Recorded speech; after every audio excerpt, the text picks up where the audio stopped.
Seigneur, que ta grâce, seule ta grâce. Nous voulons instaurer un état de droit. Et dans un état de droit, il y a une justice indépendante. Ce n'est pas à l'individu Félix Tshisekedi de commencer à faire justice.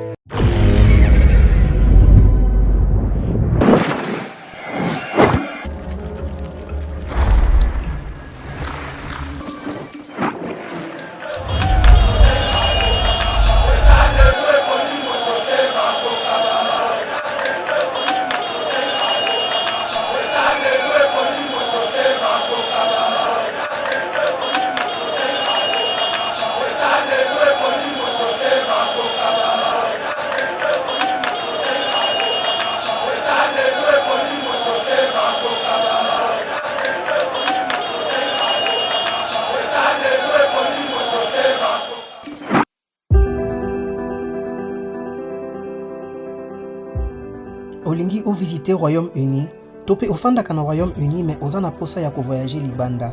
Ezala pona voyage obongisa kala, topé voyage ya mbalakata. The Globe Pharmacy a ko faciliter voyage na yo na mitungisi nyonso ya COVID-19. Azo proposer ba test ya COVID ya ndenge nyonso, test antigénique to test PCR. Nali pe couper sa certificat oyo ekosunga pona voyage na avion, train topé bateau.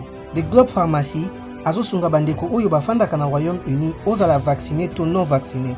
Soki olingi kobima to pe kozonga na Royaume-Uni pe oza na posa ya numéro ya réservation pour na ko remplir formulaire ya localisation ya ba passager. Pour na renseignement nyonso, benga biso na +44 20 81 27 44 24. Topé na WhatsApp +44 74 05 81 41 70.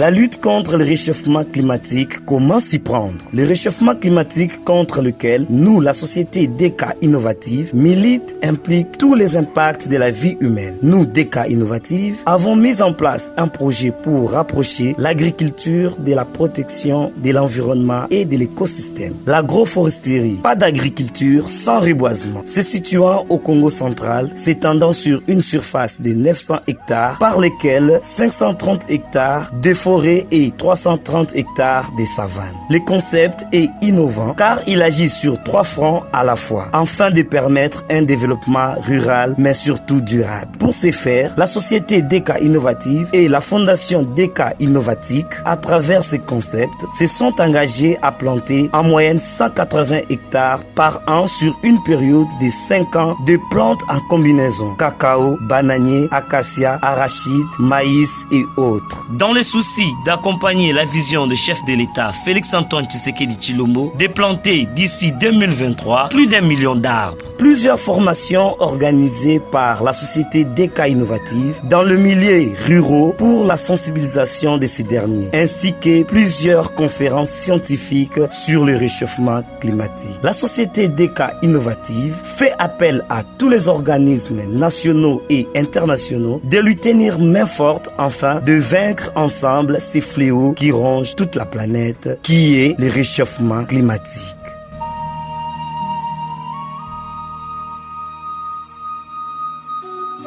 balandi nyonso ya Yeba TV à travers le monde. Donc puis vraiment vous kabiso na kati ya chaîne na bino puis vraiment olandaka ba information nouvelle surtout ba actualité politique ya mboka na biso et pas yo puis vraiment moko na lelo toye kolakisa bino actualité sur la présidence de la République. Vous le savez bien que l'ODEP accuse Kibongo, la présidence de la République, sur malversation financière, la gestion et la COVID-19. Par rapport à cela, la présidence a voulu réagir par rapport à l'accusation. Et on voit bien que qui chaîne toujours attaché à l'actualité politique. Ensemble, Tolanda et bon, aussi. Très rapidement, mais en fait, on voudrait absolument que les journalistes soient les mieux informés possibles pour que nous puissions effectivement avoir pour notre peuple une capacité d'analyse beaucoup plus... Dégagez. Laissez la vue à vos collègues aussi. Allez-y. Ok. Quand la publication d'ODEP est sortie, j'étais surpris parce que je ne connaissais pas du tout ODEP. Et j'ai commencé à chercher un peu à comprendre ce qui s'est passé. Après, il y a eu plusieurs discussions avec mes équipes. On répond comment et tout ça. Mais moi, je pense qu'il faut répondre et parler avec la presse, parce que d'abord, c'est une façon de la respecter, parce qu'il ne faut pas juste ignorer. Ensuite, il y a la population qui reçoit des informations. Je pense sincèrement que nous avons le devoir, en tant que responsables, d'éclairer l'opinion. Et il n'y a pas besoin de se cacher ou de dire, bon, attendons juste que ça passe. Voilà pourquoi est-ce que j'ai demandé, effectivement, qu'on puisse parler avec la presse et puis essayer d'éclaircir la situation. Alors, la première chose, c'est que je vais vous parler un petit peu de la task force et de moi-même pour voir un peu, et c'est en rapport avec le dossier. Mon travail, en fait, de tous les jours, c'est d'aider le président de la République à prendre des bonnes décisions dans le domaine qui est le mien, c'est-à-dire le domaine de la santé. Mais le président de la République avait aussi une vision, c'est celle de la couverture santé universelle, et donc il m'a donné, en plus de l'analyse générale sur la santé, une mission, c'est de concevoir comment est-ce que notre pays peut arriver à ce que la population accède à des soins de santé de qualité sans se ruiner. Voilà un peu mon travail. Dans ce cadre-là, le président m'a confié un premier dossier, c'était comment est-ce qu'on arrête Ebola. Parce que quand nous sommes arrivés, vous vous rappelez que depuis 2018, il y avait Ebola qui était en cours. Il m'a dit, trouvez-nous la solution, comment est-ce qu'on peut arrêter Ebola. Effectivement, quand nous sommes penchés sur le dossier, on a analysé la riposte qui était donnée en ce moment-là, on a vu beaucoup de failles. Une des failles majeures, c'était que la riposte était localisée essentiellement au niveau du ministère de la Santé, et pourtant il y avait beaucoup d'autres facteurs extérieurs qu'il fallait vraiment regarder, notamment, par exemple, juste l'ANR pour suivre les gens qui étaient en contact, pour savoir où est-ce qu'ils sont, comment ils sont. Donc en fait, on a mis tout le monde ensemble et très rapidement, on a eu la réponse et finalement, on a vaincu Ebola. C'est avec cette expérience-là qu'en janvier 2020, j'observe maintenant un autre phénomène qui commence cette fois-ci en Chine, c'est le coronavirus. Et là, bien entendu, mon rôle, c'est de regarder tout ce qui peut, à un moment ou à un autre, remonter jusqu'au chef de l'État et préparer la réponse. Donc, du coup, je commence à étudier le dossier de coronavirus. Et là, je vois de grosses différences avec Ebola et j'alerte le président de la République. J'ai dit, Monsieur le Président, il y a un problème, il faut absolument qu'on en parle. Alors, je lui en parle, il me dit, écoute, c'est trop sensible, viens au Conseil des ministres. C'est ainsi que le 31 janvier, je vais au Conseil des ministres. Et devant tous les ministres, rappelez-vous, à l'époque, nous sommes avec le gouvernement de Irunkamba, et il y a une soixantaine de ministres dans la salle, donc j'explique ce que c'est que le coronavirus. Et à la suite de ça, le président pose la question, maintenant, c'est quoi qu'on fait? Alors je lui ai dit, Monsieur le Président, la première chose, c'est qu'il faut organiser correctement la riposte. Qu'est-ce que j'avais remarqué qui était différent avec Ebola? C'est que Ebola, c'était un virus très méchant, qui tuait très rapidement, mais de manière spectaculaire, mais qui était un virus bête, parce que quand il devenait contagieux, quand les gens étaient déjà malades. Or, quand ils étaient malades, c'était très visible, beaucoup de fièvre, on saigne de partout, et donc, du coup, les gens évitaient les malades, et donc ils se contaminaient moins. Par contre, coronavirus, premièrement, c'est un virus silencieux, et qui se contaminait très très vite. Donc, la première conclusion que j'avais tirée, c'est que ce problème va sortir du cadre de la santé, va aller dans d'autres secteurs. Et donc, nous avons en ce moment-là recommandé au chef de l'État d'organiser une structure qui l'informe en permanence de toutes les conséquences sanitaires, mais aussi de toutes les autres possibilités qui pourraient intervenir. Les autres possibilités, c'est tout ce qui est socio-économique, tout ce qui est diplomatique, tout ce qui est relation avec les pays voisins, migration et tout ça, parce qu'on voyait que ce virus allait perturber vraiment le système national. Et donc, deuxième recommandation que nous faisons au président, c'est qu'il fallait ramener les meilleurs responsables en termes de médecine. Et à l'époque, c'était toujours le professeur Muyembe qui était à Goma. Donc le président dit, ok, donc faites revenir le professeur Muyembe qui était à Goma. C'est ainsi que le professeur Muyembe est venu de Goma. Et je dis au président, mais le professeur Muyembe ne peut pas travailler tout seul sans être aidé par le gouvernement. Donc c'est au gouvernement de disponibiliser les ressources pour que la riposte soit bien. Du coup donc, l'architecture qu'on a proposée était d'avoir une structure qui a pour rôle juste de conseiller le chef de l'État pour qu'il prenne les meilleures décisions, une structure qui répond sur le terrain, c'est-à-dire l'action au niveau des hôpitaux, des gouvernements, enfin du personnel et tout ça, c'est la riposte au niveau du professeur Muyembe, et une structure du gouvernement qui, elle, appuie la structure de terrain. Voilà l'architecture que nous avons proposée au président de la République. Et il était d'accord. Mais pour la riposte sur terrain, ça a été très vite. Le professeur Muyembe et les autres ont commencé à travailler. Et puis, le gouvernement était là pour appuyer. Mais pour la structure qui devait conseiller le chef de l'État, le président m'a demandé comment tu vois la structure. J'ai dit, monsieur le président, cette structure doit répondre à deux impératifs. Premièrement, il ne faut pas qu'on mette une structure lourde qui commence encore à chercher du budget de l'État. Et donc, il faut que ce soit une structure composée des gens qui travaillent déjà. Comme ça, on n'a pas besoin de chercher quelqu'un qui va encore avoir un salaire et tout ça.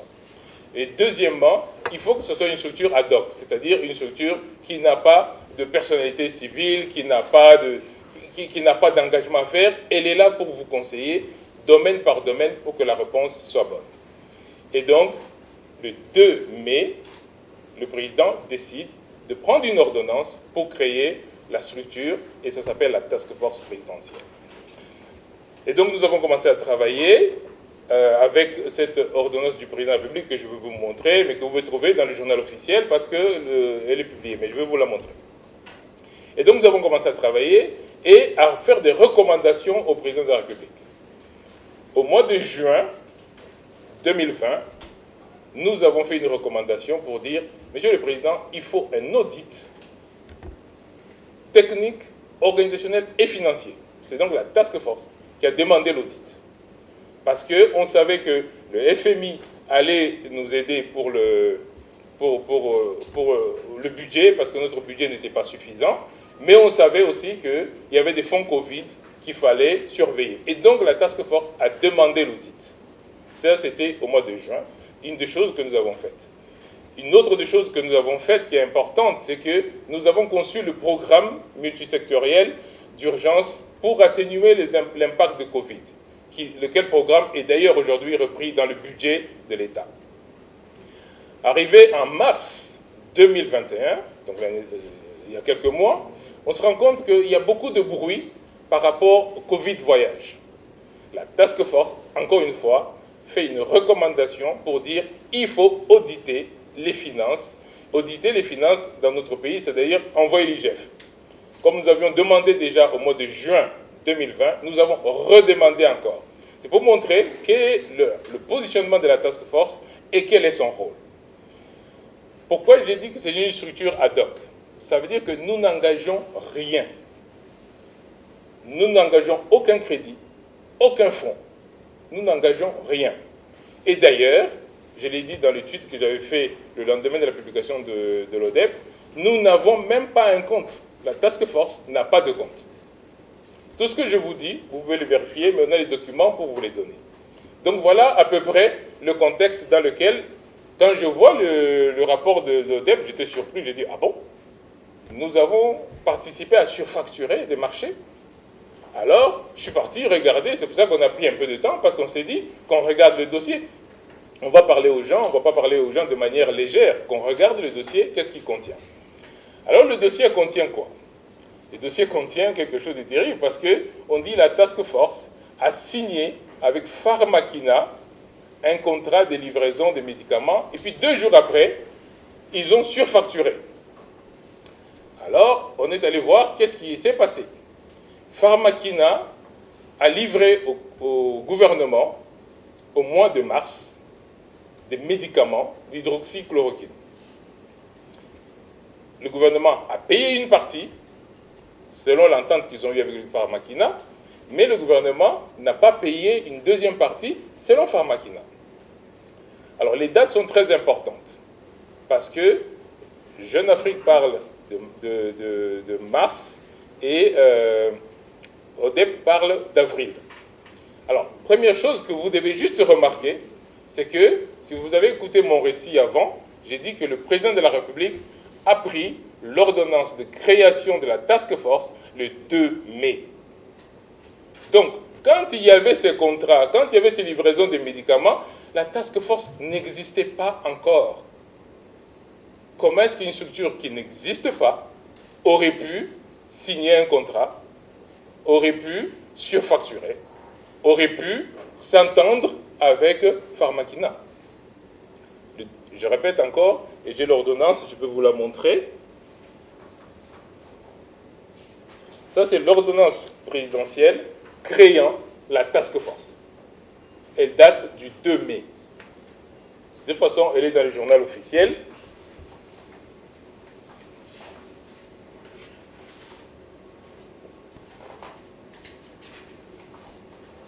Elle est dans le journal officiel, donc c'est facile à trouver. Si quelqu'un, un journaliste s'intéresse, il peut trouver l'ordonnance. Alors, je me suis posé la question, mais comment un journal, je parle du Jeune Afrique, a pu écrire que le coordinateur de la task force a signé un contrat au mois de mars, ou même au mois d'avril, avec une société, alors que la task force n'existait pas. Et donc, c'est important que, quand on relaye les informations, qu'on vérifie juste.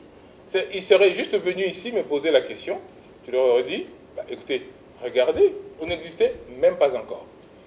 Mais ce n'est pas tout. C'est que Pharmakina, effectivement, a contacté la task force le 20 mai. On a encore le courrier. Pourquoi ils contactent la task force? Parce qu'ils avaient déjà livré des médicaments, ils n'étaient pas payés, et ils venaient, dans ce qu'ils ont écrit, demander qu'on intervienne auprès du président de la République, parce que c'est ça notre rôle, d'informer le président, pour que le président demande au gouvernement de payer.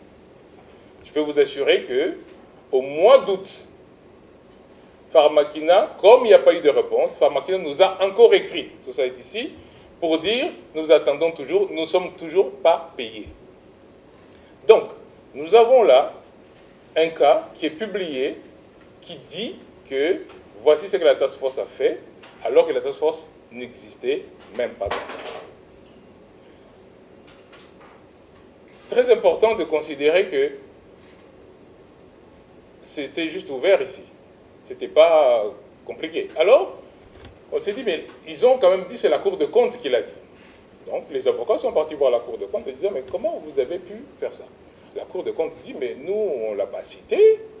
Nous, on a dit que le docteur Kamba avait contacté Navitrans qui voulait des données de conteneurs. C'est tout ce que nous avons dit. Ça, c'est la réponse de la Cour de compte. Mais je reviens d'abord sur Pharmakina pour vous dire, effectivement, il y a eu un audit chez Pharmakina organisé par la Cour de compte. Et j'ai le rapport d'audit. Ce rapport d'audit, que l'on peut vous partager, à aucun moment, Pharmakina n'a cité ni Dr Kamba, ni la task force. J'ai le rapport d'audit. Mais ce qui est intéressant dans ce rapport d'audit, c'est la question qui est posée par la Cour de compte. La Cour de compte demande à la Pharmakina, avez-vous signé un contrat avec le gouvernement? Pharmakina répond, nous n'avons jamais signé de contrat. Alors, quand un journal affirme qu'il y a eu contrat signé, l'idée c'est de savoir qu'on nous montre au moins ce contrat-là, à quel moment il a été signé, par quelle personne, et tout ça. Donc, c'est juste pour vous montrer l'incohérence qu'il y a dans ce dossier-là. Alors, mon nom apparaît comment? Comme je dis, c'est la Cour de compte qui dit Dr Kamba avait contacté la société Navitrans. OK. Et la Cour de compte nous dit, c'est tout ce que nous avons dit, nous n'avons pas dit que vous avez touché à ceci, vous avez touché à cela, nous avons dit que vous avez contacté. Pour des conteneurs. Alors, encore une fois, nous sommes allés sortir le dossier parce qu'on s'est dit, OK. Quand nous avons commencé à travailler, une fondation qui s'appelle Elikia est venue nous dire, nous avons des équipements qui peuvent aider les malades de Covid.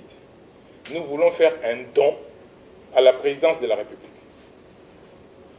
Ces équipements sont où? Sont au port de Matadi. On dit, OK, il n'y a pas de problème, mais qu'est-ce qu'il y a? Qu'est-ce qu'il faut? On dit, non, il faut seulement les récupérer. Alors, nous, on n'a pas de dépôt. Nous, on n'a pas, comme je l'ai dit, on n'a même pas de compte. On n'a pas de budget. Donc, la Cour de Task Force n'a pas de budget. Donc, nous avons demandé un dépôt. On nous a proposé un dépôt par un Congolais à 5 000 $ par mois et nous avons dit, ok, on va réserver 3 mois, le temps de recevoir les équipements, les entreposer et puis les distribuer. Mais il fallait aussi la manutention, 4 000 $, et le transport, 6 000 $. Donc 25 000 $. Nous ne les avons pas.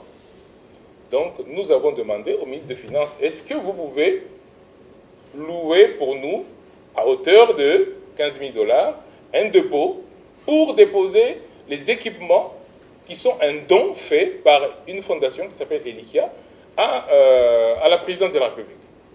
Et encore une fois, on a tout ce courrier-là. Le ministre ne nous a pas répondu. Alors, nous avons payé, nous, la task force, on s'est arrangé, il y a quelques membres de la task force ici, on s'est arrangé, on a payé progressivement 5 000 puis 10 000 $ au niveau du dépôt pour que les équipements, on les récupère. Voilà ce dossier-là, comment il était. Alors, donc, on était surpris de voir que le ministre des Finances a payé 157 000 $ à une société pour exonération. La lettre que nous avons faite au ministre des Finances,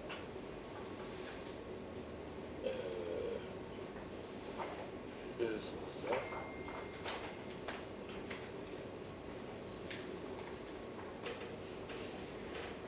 La lettre que nous avons faite au ministre des Finances, elle est là. Elle date du 25 mai. Et là, la lettre, elle date du 25 mai, dans laquelle nous lui demandons quoi? Nous lui demandons des fonds. Nous disons, voilà, nous avons un dépôt pour 3 mois, nous avons manutention et nous avons location de fourgon pour le transport. Voilà ce que nous avons, nous, demandé au ministre des Finances. Et dans cette lettre, nous précisons au ministre des Finances. Nous précisons au ministre des Finances. J'ai dit ceci. Dans le cadre de la riposte à la pandémie Covid, la présidence de la République a reçu de la Fondation Elikia 6 conteneurs de matériels médicaux ainsi que les médicaments essentiels. Cependant, bien que le dédouanement de ces matériels a été exonéré, donc nous savons que c'est exonéré déjà. Donc nous n'avons pas demandé qu'on paye le transport, enfin, bon, comment on dit, la douane et tout ça, parce que nous précisons dans notre lettre que c'est déjà exonéré. A été exonéré à travers l'intervention du ministère des Finances. Donc nous savons que le ministre des Finances a déjà exonéré. Certains frais connexes, tels que ventilés derrière ici, sont cependant à prendre en charge. Donc le dépôt, enfin l'entrepôt, la manutention, ainsi que le transport. Voilà ce que nous avons fait dans ce dossier. Et on apprend que nous sommes intervenus dans des malversations financières. C'est pour ça qu'on s'est dit, ok, ce dossier est tellement simple, il suffisait de venir nous voir, nous demander, on allait le sortir, parce que ce n'est pas un secret.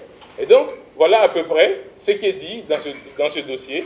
En tout cas, je répète encore, nous n'avons ni personnalité juridique pour pouvoir gérer du crédit, gérer des fonds, nous n'en avons pas, cette personnalité. Nous avons proposé au président de la République une structure ad hoc, et une structure qui ne consomme pas l'argent de l'État parce que nous avons pris des gens qui travaillaient déjà, sauf 4 experts. Donc sur les 22 membres de la task force, il y a 18 qui n'ont aucun salaire et les 4 experts sont payés en fonction de l'apport qu'ils peuvent amener. Et ça, nous demandons au directeur de cabinet du président de payer.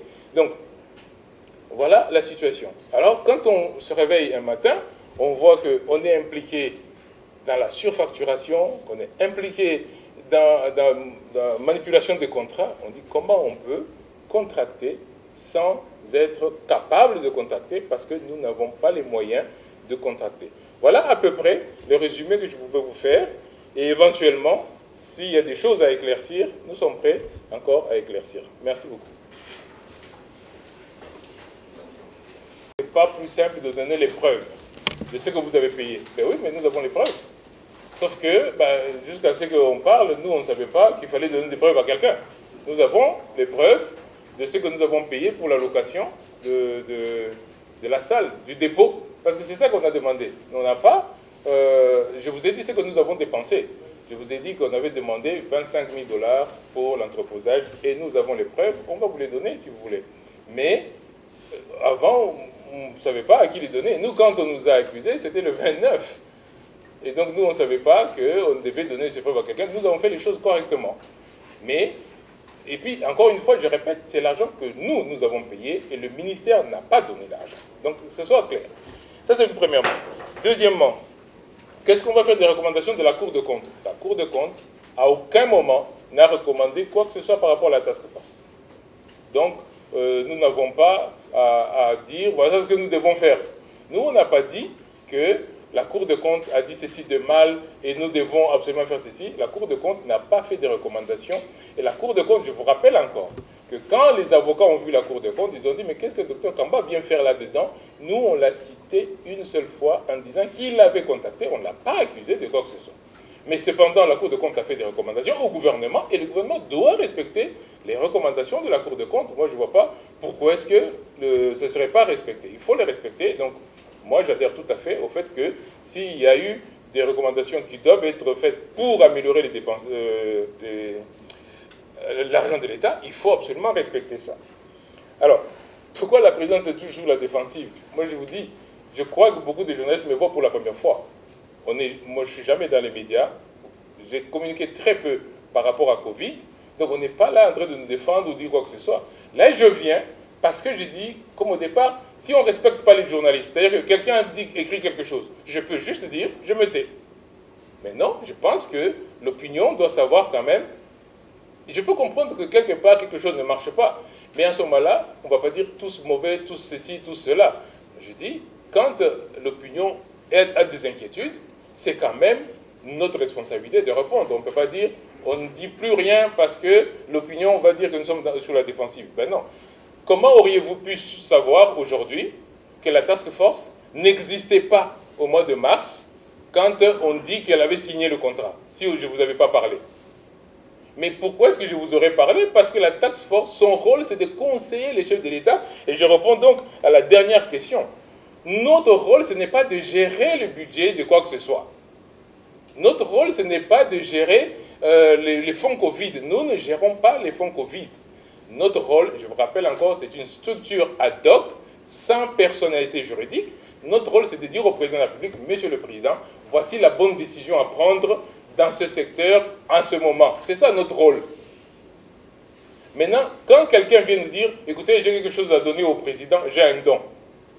Un don à la présidence, c'est un don, ce n'est pas un achat. On n'a pas acheté, on n'a pas payé. Quelqu'un dit, j'ai des lits, mais je pense que c'est à vous de prendre et d'aller distribuer. Nous acceptons.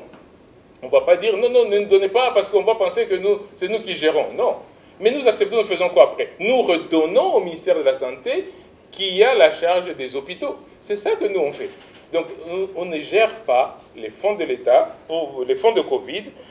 Et quelqu'un a posé la question, et c'était la quatrième, qui gère les fonds Covid? Je viens de vous dire que nous, la Task Force, nous avons demandé un audit, c'est-à-dire qu'on aille que les structures responsables. Encore quand je dis nous avons demandé, c'est que ce n'est pas la Task Force qui demande. La Task Force recommande au président de la République de demander, d'instruire qu'il y ait un audit. Donc la Task Force a écrit, a fait un rapport au président en disant, vu comment ça marche, demandez aux structures habilitées, en l'occurrence l'IGF, d'aller faire un audit. C'est ça notre rôle. Notre rôle n'est pas d'aller gérer la riposte au niveau des structures. Pas du tout. Je vous ai dit ça au départ. Quand nous avons vu qu'il y aura un impact social, impact économique, impact diplomatique, nous avons dit, ce n'est pas le ministère de la Santé, ça. Le ministère de la Santé, c'est la riposte, la maladie, le virus, les hôpitaux et tout ça. Mais quand il faut décider qu'on ferme les frontières, on sort du ministère de la Santé. C'est la décision du président de la République. Quand il faut décider que telle compagnie aérienne ne vient plus, ce n'est plus le ministère de la Santé. Mais pour que le président prenne ses décisions, il faut qu'une équipe lui donne des informations. C'est ça le rôle de la Task Force. Donc je pense avoir répondu aux 5 questions qui étaient posées. Ok, nous allons prendre la deuxième. Si vous avez compris le rôle de la Task Force, je dis et je répète, nous n'entrons pas dans l'exécution. Je parle de la Task Force et de mon rôle. J'ai commencé par expliquer mon rôle au départ. Je vous ai dit, mon rôle à moi, c'est de donner au président les éléments qui lui permettent de prendre une décision. C'est ça un conseiller. Je dis, Monsieur le Président, voici dans ce domaine ce que je vous recommande. Et le Président, c'est le chef de l'État, c'est lui qui décide. Mais il ne travaille pas les dossiers, le Président. C'est à nous de travailler les dossiers et de venir lui dire, Monsieur le Président, je vous ai donné l'exemple d'Ebola, comment on a fini Ebola. Je vous ai donné l'exemple de Covid. C'est moi qui suis parti voir le Président, je lui ai dit, Monsieur le Président, il y a un problème. Il m'a dit, qu'est-ce qu'il y a? Je lui ai expliqué. Il m'a dit, comme c'est complexe, viens expliquer au gouvernement. Je suis parti expliquer au gouvernement. Le Président a dit, on exécute maintenant. Et je vous ai dit comment on a structuré. On a mis la task force pour conseiller le chef de l'État domaine par domaine, parce que ce n'était pas seulement un problème sanitaire, c'était un problème beaucoup plus large. Notre rôle, c'est de conseiller le président de la République. Ce n'est pas d'acheter un camion, d'acheter une ambulance, de payer. Ce n'est pas notre rôle. Et nous ne le faisons pas à la task force. Je vous dis encore et je vous répète, on n'a même pas un compte en banque. Donc on ne peut pas dire nous exécutons le programme du gouvernement. On n'exécute pas le programme du gouvernement. La task force n'exécute pas le programme du gouvernement et n'en a pas les compétences. J'ai l'ordonnance du président qui définit les missions de la task force, je vous l'ai dit. Notre rôle, c'est de conseiller le président. Maintenant, pour le préjudice qui est fait, ça c'est un problème des avocats. Je ne connais pas trop la loi. Sincèrement, je ne me suis jamais trouvé dans une situation où je dois me défendre. Donc je vais me référer aux avocats pour voir quelle est la suite à réserver, notamment parce qu'on m'a effectivement diffamé, on a dit que j'ai signé un contrat alors que la task force n'existait même pas encore. Donc je ne sais pas comment on peut appeler ça, parce qu'un journal très important comme Jeune Afrique dit, la task force a signé en date 2 un contrat avec telle société. Alors que l'ordonnance du président de la République n'est même pas encore sortie en ce moment-là, comment la task force pouvait juste exister? Alors, on peut dire, oui, mais comment vous, les gens de la présidence, on vous cite? Mais je vous donne cet exemple-là. Pourquoi on nous a cités? Pourquoi on nous a cités? On n'existait même pas encore. Donc, c'était au travail du journaliste de venir voir, écoutez, votre nom apparaît, est-ce qu'on peut savoir? Le journaliste aurait pu avoir l'information en disant, non, il y a un problème ici. La task force n'existe même pas encore, on dit qu'elle a signé un contrat, le journaliste aurait discerné. Mais si le journaliste ne vient pas me voir, et je me réveille, je vois ça dans le journal, qu'est-ce que je fais? Qu'est-ce que je fais? Alors, qui a payé l'exonération? Mais je l'ai dit, la personne qui a demandé d'où est venu l'argent. J'ai dit ici que Dr Obola qui est ici, moi qui suis ici, tous les membres de la task force, on s'est dit, il y a un don qu'on fait au président, des lits, c'est des lits d'hôpitaux, il y en avait plus de 300, il y avait 1 ou 2 échographes, on fait à la présidence. On ne peut pas laisser ça dehors. Voilà pourquoi nous avons payé, je l'ai dit bien, nous avons payé, et la personne qui a demandé les preuves, j'ai dit, on va vous montrer les preuves, parce qu'on a le contrat de location du dépôt, et on a payé. Et on ne pensait pas qu'on viendrait, nous, un jour, nous justifier, parce qu'on a payé 15 000 $ de contrat de location, enfin, de location d'un dépôt. On ne pensait pas ça, donc on n'avait pas à mettre ça dans la presse. Donc, c'est nous qui avons payé, et je le répète encore, le ministre des Finances n'a même pas répondu, parce que nous n'avons pas demandé au ministre d'agir ou de faire, nous avons demandé de l'argent pour un entrepôt, pour déposer. Ce n'est pas pour acheter, pour quoi que ce soit, et on n'a pas eu cet argent, nous avons payé nous-mêmes. Donc c'est assez surprenant que on dise que la task force a pris de... En plus, nous avons écrit au ministre, en lui disant, monsieur le ministre, le don est déjà exonéré. Donc nous avons dit au ministre, c'est déjà exonéré. Donc nous savions, nous, que c'était exonéré. Si le ministre a payé, ça je n'en sais rien, parce que apparemment, ça s'est passé en dehors de la task force. Mais nous n'avons pas demandé, parce que nous savions que c'était exonéré, on l'a écrit au ministre. Alors, pourquoi ne pas arrêter une structure louche? Mais comment je vais savoir qu'il y a une structure louche? On se réveille un matin, on voit un communiqué. Comment moi je pouvais anticiper qu'il y a une structure louche qui existe quelque part, qui s'appelle Navitrans? On n'est pas au courant. Parce qu'on n'a pas de contact, parce que nous avions écrit au ministre des Finances, donc nous ne savions pas. Donc on ne pouvait pas arrêter une structure louche. Voilà, je pense que c'était les questions qui ont été posées. Que faire de la... Alors, le gouvernement. C'est le gouvernement qui détient tout le budget de Covid voyage, de fonds de Covid. C'est le gouvernement. Tenez, en 2020, le FMI vient pour nous faire un appui budgétaire, 250 millions $. Mais FMI exige la transparence au niveau de Covid, les fonds Covid. Et vous vous rappelez qu'avant que FMI vienne, la task force a fait déjà une demande d'audit financier, c'est-à-dire comment c'est géré. C'est la task force, je vous ai dit ça, c'est la task force qui a fait la demande d'audit. Donc, oui, il fallait que cet audit se fasse pour qu'on sache comment est géré cet argent. Mais je répète, l'argent est géré par le gouvernement.